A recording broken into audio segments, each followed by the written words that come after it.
kepala sekolah beserta jajarannya yang hadir. Begitu juga yang saya hormati ketua komite dan jajarannya yang hadir pada sore hari ini. Yang saya hormati para guru, asatid, asatidah, wali murid yang hadir, bapak-bapak, ibu-ibu, para santri, siswa, dan yang tidak bisa saya sebutkan namanya satu persatu yang hadir dalam majelis ini, yang insya Allah kita yang hadir semua mendapatkan rahmat daripada Allah Subhanahu wa Ta'ala. Amin ya Rabbal Alamin. Hadirin wal hadirat, bapak-bapak, ibu-ibu, para siswa yang dimuliakan Allah Subhanahu wa Ta'ala, tidak ada ucapan kalimat yang paling pantas kita ucapkan pada sore hari ini kecuali kita bersyukur lagi dan lagi pada Allah. Karena memang tidak ada kalimat yang paling sesuai diucapkan oleh hamba kecuali kalimat Alhamdulillah. Dalam beberapa riwayat Nabi Shallallahu Alaihi Wasallam mengatakan, kalau ada terjadi satu hal yang menyenangkan dalam hati, kita mendapatkan kegembiraan, melihat satu hal yang menyenangkan, maka kata Nabi, bacalah Alhamdulillah alladzi bi ni'matihi tatimmus shalihat. Segala puji bagi Allah yang mana dengan anugerahnya tatimmus shalihat, menjadi sempurna semua perkara-perkara yang baik. Jadi kalau dapat terjadi hal-hal yang menyenangkan, alhamdulillah. Bahkan dalam riwayat lain Nabi mengatakan, kok terjadi hal-hal yang kurang menyenangkan, baca kata Nabi, alhamdulillah ala kulli hal. Segala puji bagi Allah atas semua keadaan. Maka memang keadaan itu entah menyenangkan ataupun keadaan itu mungkin menyusahkan menurut pandangan kita, memang tidak ada Bapak Ibu kalimat yang paling sesuai kecuali ucapan alhamdulillah. Karena kita nggak tahu dalam hal perkara yang terjadi itu apa hikmah kebaikan yang Allah berikan kepada kita semua. Maka sore ini kita puji Allah, kita syukur kepada Allah duduk di dalam majelis ini yang telah memberikan begitu banyak anugerah kepada kita semua, terutama Bapak Ibu, terutama para wali murid. Anugerah yang paling mahal di antaranya yang Allah Subhanahu wa Ta'ala berikan pada kita di majelis ini, Allah Subhanahu wa Ta'ala telah pilih dari keluarga kita, anak-anak kita dipilih oleh Allah menjadi orang-orang yang menghafalkan kalam Allah, yang menghafalkan firman-firmannya Allah Subhanahu wa Ta'ala. Hadirin Bapak Ibu yang dimuliakan Allah, ini bukan tausiah atau ceramah ya, bisa disampaikan sedikit, namanya mungkin lebih pasnya mudzakarah, saling ingat mengingatkan. Bapak Ibu yang dimuliakan Allah, dulu ada satu orang wanita yang tidak terlalu terkenal, tapi beliau sibuk menghantarkan anaknya yang yatim. Jadi perempuan ini punya suami sudah meninggal duluan. Allah beri rezeki anaknya yatim. Akhirnya perempuan ini sibuk untuk menemani anak ini belajar ilmu kemanapun dihantar, dari satu tempat ke tempat lain, sampai singkat cerita akhirnya anak ini pun menjadi ulama besar. Saking besarnya ini ulama, Bapak Ibu, tidak akan mungkin di kalangan umat Islam ini diakui menjadi ulama kecuali mesti membaca karangan kitab beliau. Gak bisa itu. Siapa orangnya? Namanya adalah Muhammad bin Ismail al-Bukhari, Al-Imam al-Bukhari. Jadi kita tahu ada satu orang hebat di dalam Islam ini yang luar biasa kehebatannya, pakar Al-Quran, pakar hadis, hafal Al-Quran, hafal ratusan ribu hadis, namanya adalah Al-Imam Muhammad bin Ismail al-Bukhari. Semua orang kenal Imam Bukhari, tapi hampir di kalangan umat Islam ini nggak kenal siapa yang menjadikan Imam Bukhari itu penyebab asbab jadi imam. Kenapa Imam Bukhari bisa menjadi orang sehebat itu? Latar belakangnya banyak orang yang tidak tahu. Ternyata penyebabnya adalah pengorbanan Jadi Imam Bukhari itu lahir sudah nggak punya ayah, yatim. Ibunya yang sibuk mengantarkan anak itu kemana pun, dicari ulama, dicari guru. Kalau zaman sekarang ya pesantren, asrama, diantar pun kemana pun. Bukan macam kita ibu-ibu, bapak-bapak, diantar pulang, anaknya hafal Quran, ibunya nonton TV. Itu kita sekarang. Kalau Imam Bukhari dulu enggak, orang tua sibuk ngantar dan habis umur untuk menjadikan anak ini menjadi orang pilihan Allah. Maka hadirin Bapak Ibu yang dimuliakan Allah, dari zaman ke zaman, generasi ke generasi, sudah Allah Subhanahu wa taala buktikan bahwa agama ini akan terus Allah beri, Allah pilih orang-orang yang akan menjaga agama ini sampai hari kiamat. Memang tidak dipungkiri Nabi bersabda, khairul qurun qarni, tsummal ladina yalunahum, tsummal ladina yalunahum, tsummal ladina yalunahum. Nabi bersabda, sebaik-baik generasi itu, sebaik-baik generasiku, generasi Nabi ada di dalamnya itu generasi terbaik. Tsummal ladina yalunahum, kemudian generasi setelahnya, generasi sahabat, kemudian generasi setelahnya tabi'in, kemudian generasi setelahnya tabi'in. Generasi terbaik memang 3 generasi Islam itu, tidak bisa dipungkiri.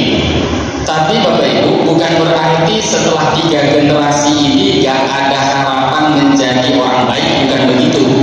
Dalam riwayat lain Nabi Shallallahu Alaihi Wasallam bersabda, ummati kal matar, la yudro akhiruha khairun, la yudro awwaluha khairun am akhiruha.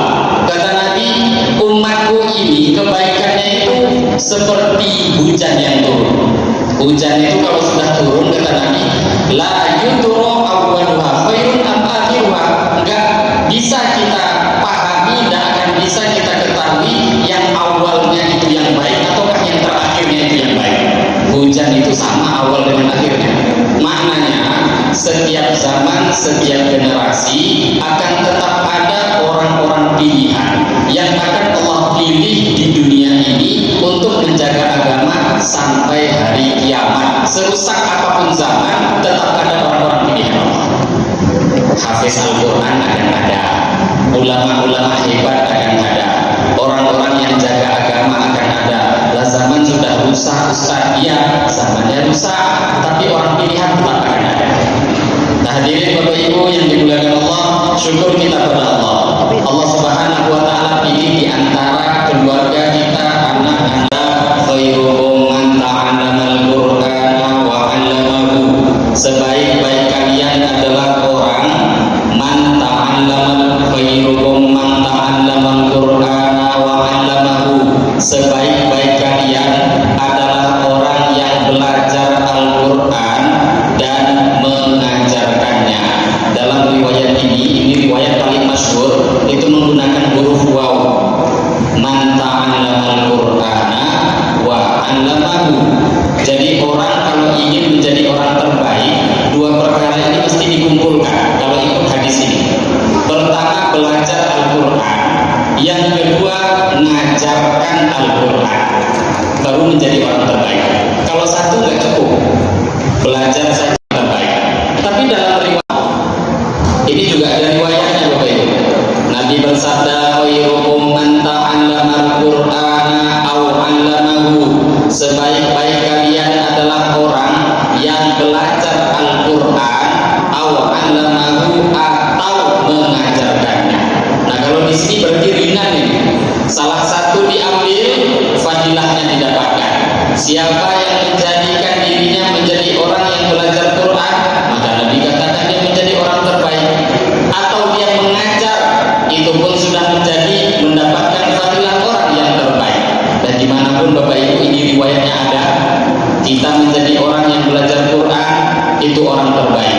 Menjadi pengajar Al-Quran, itu pun orang yang terbaik. Terbaik menurut Allah dan Rasulnya. Nah sekarang mungkin negara, orang-orang di sekitar kita mungkin tidak terlalu menghargai, maka tidak usah terlalu sedih, karena penghargaan yang dikatakan orang itu orang terbaik bukan manusia yang menghargai. Siapa? Allah Subhanahu wa taala. Dan Bapak Ibu, di mana-mana asrama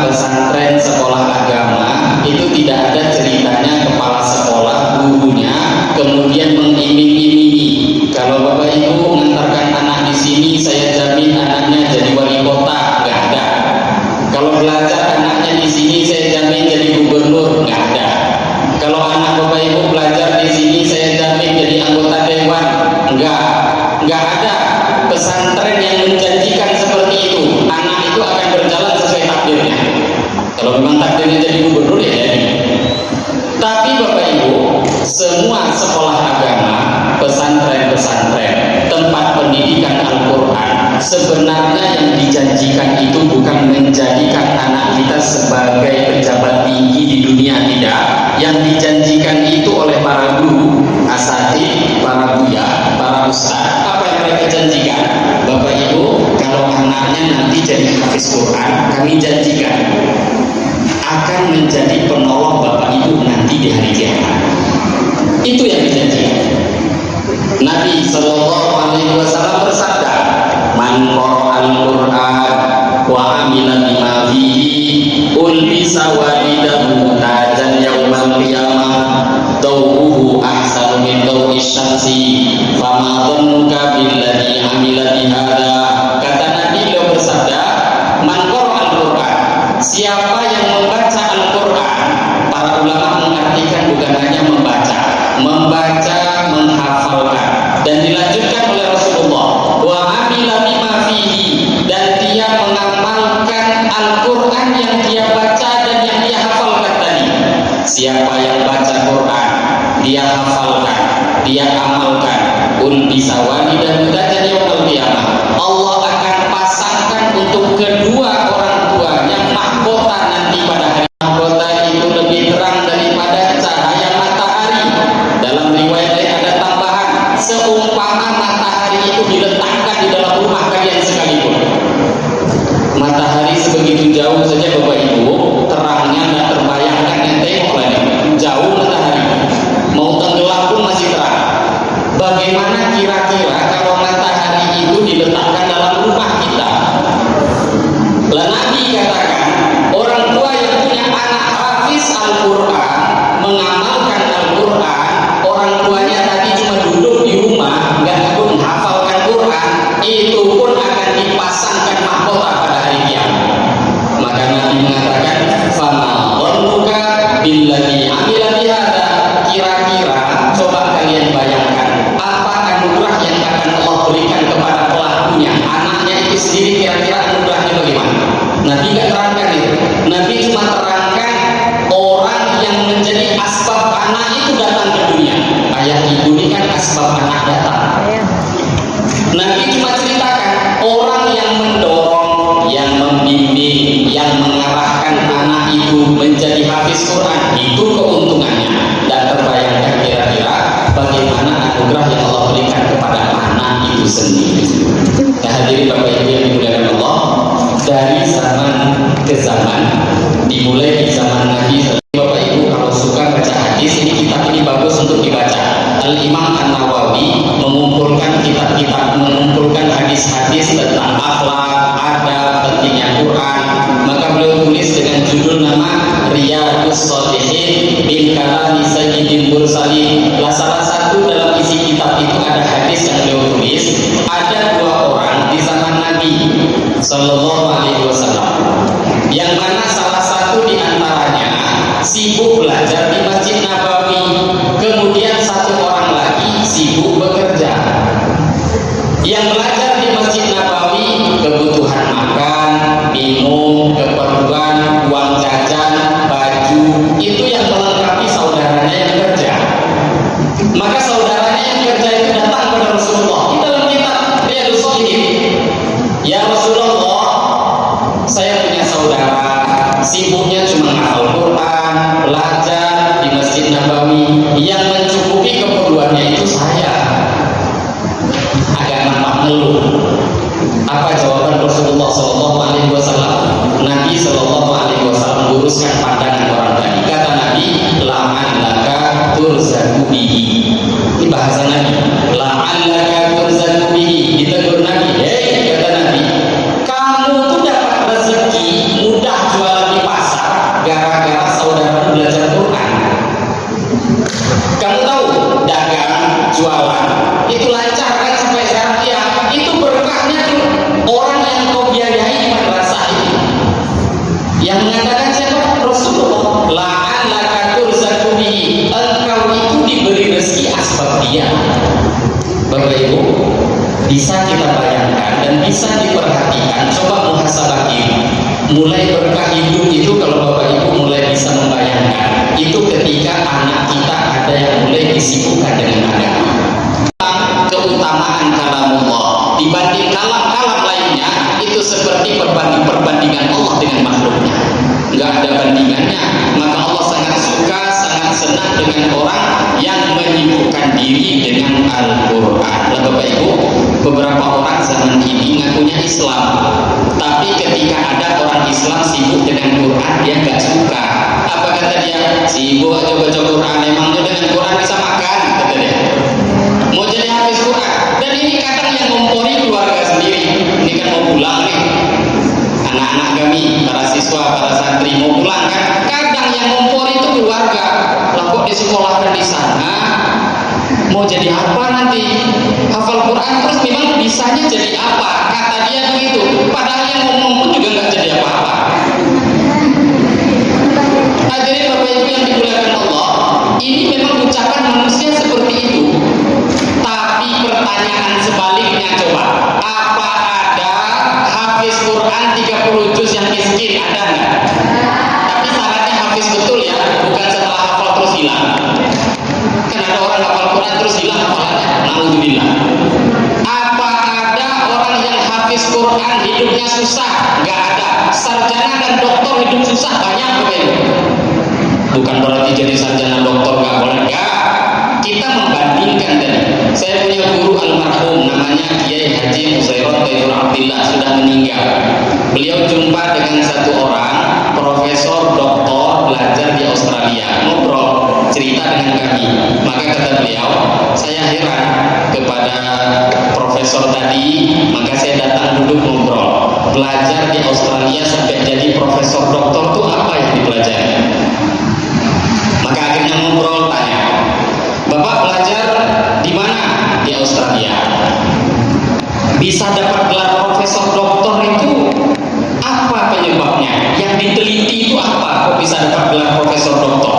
Maka Bapak ini cerita, saya belajar di Australia itu meneliti belalang.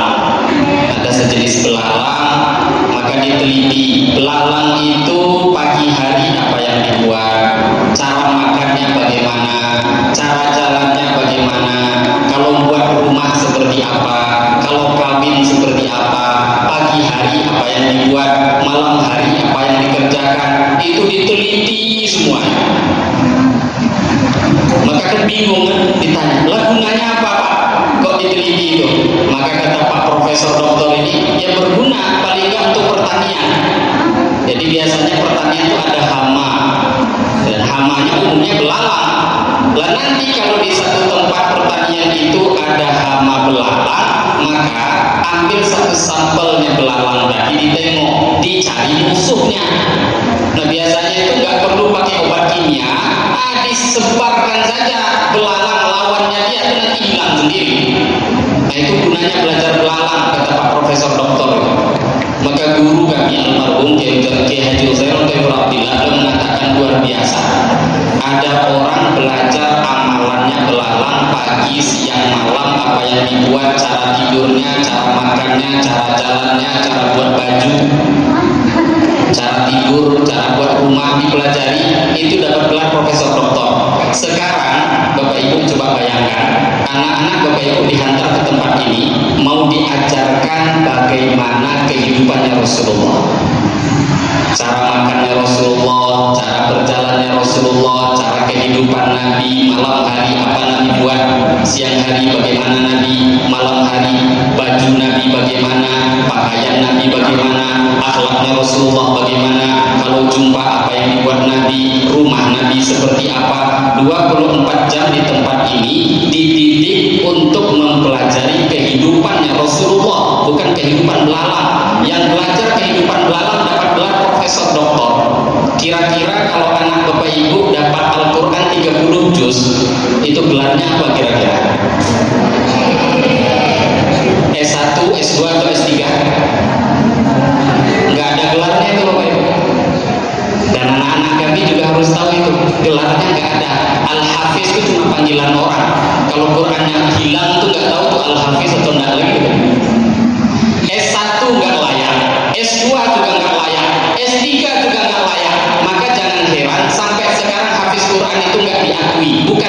akui, bingung mereka mau memberi gelar apa untuk para hafiz Al-Quran. Yang layak memberi hanya Allah. Karena saking tingginya dunia itu Bapak Ibu terlalu kecil oleh Allah dibandingkan dengan agama. Maka ini yang harus kita pahami, anugerah ini terlalu besar.